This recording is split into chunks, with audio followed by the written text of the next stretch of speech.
So I am going to warn you, I am filled with quite a bit of rage today because I am going to be talking about the situation that's going on in Iraq.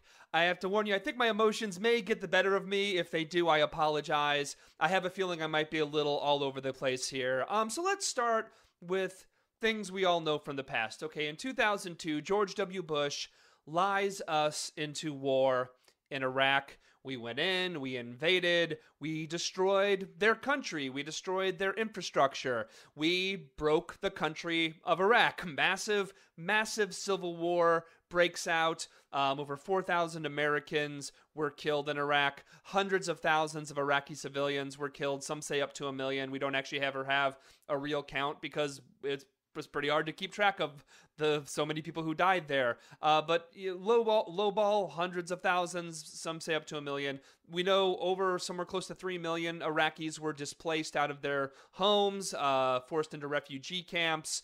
A lot of Americans aren't actually aware of this fact, but while we actually did withdraw from Iraq, I mean, the Civil War never really stopped. I mean, there was definite levels of intensity where it got bigger and smaller, but the fighting has essentially continued in the Civil War for quite some time now. It's been less and more, but there's always been a lot of tension there.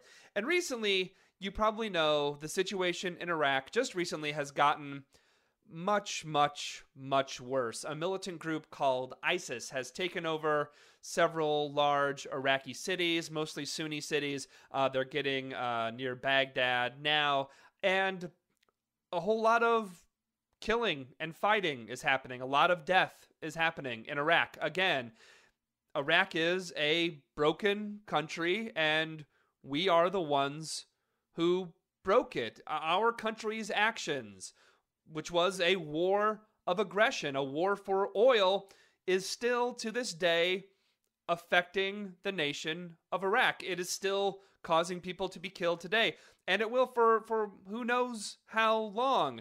People are still dying today because of what we started in 2002. The militant group ISIS, by the way, which by the way isn't Al-Qaeda, despite what you might hear from the news and from politicians, ISIS is not Al-Qaeda. That's not to say that they're not what they're doing isn't horrific and some of the brutality they're doing isn't awful, but to call them actually Al-Qaeda is actually incorrect. They are not Al-Qaeda. They're a different group.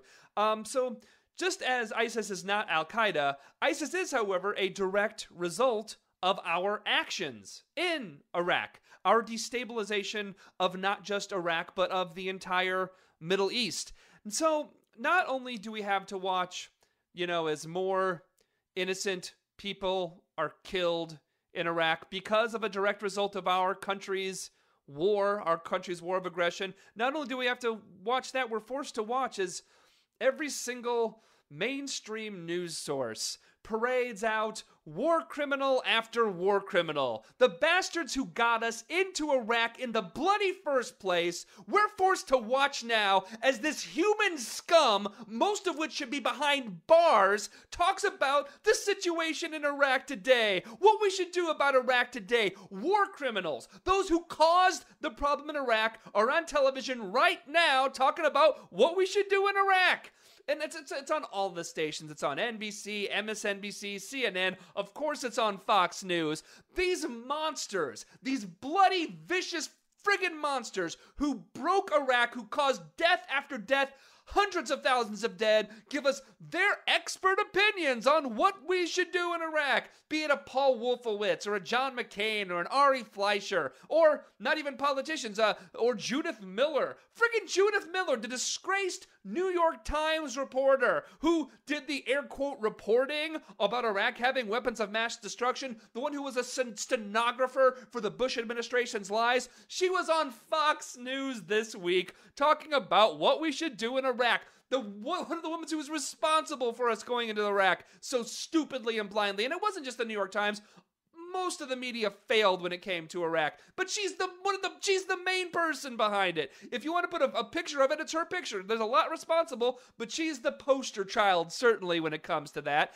Or in the New York Times, again, another example, we have Tom Friedman, who famously told Iraqis to suck on this. You remember that when Friedman said that? This weekend in the New York Times, this last weekend, in writing about Iraq, the genius Tom Friedman, he actually told Iran that the Iraq problem is their problem now, and he actually said this. He said, quote, Iran, this bud's for you.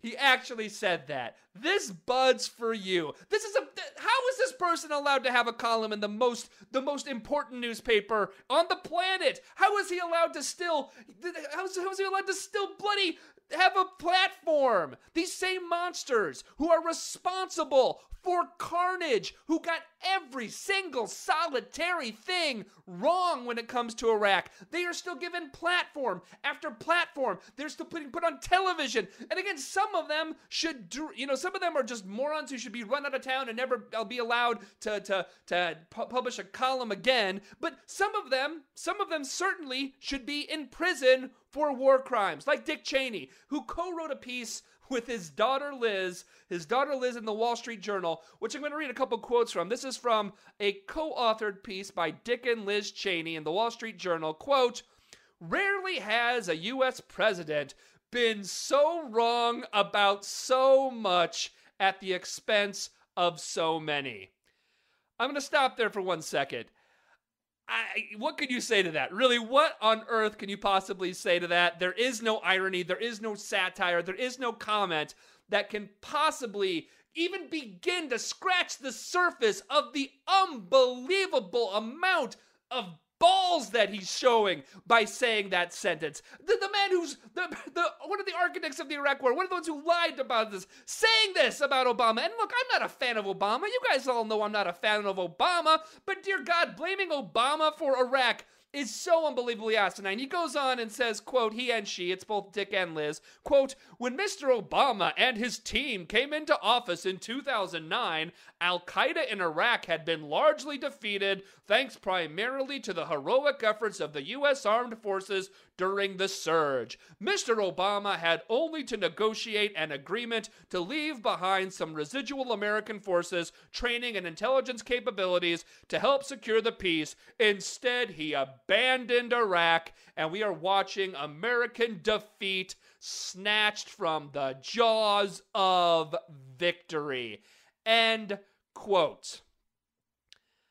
All right, for starters, Dick Cheney, Liz Cheney, all you neocon scum, there was no victory.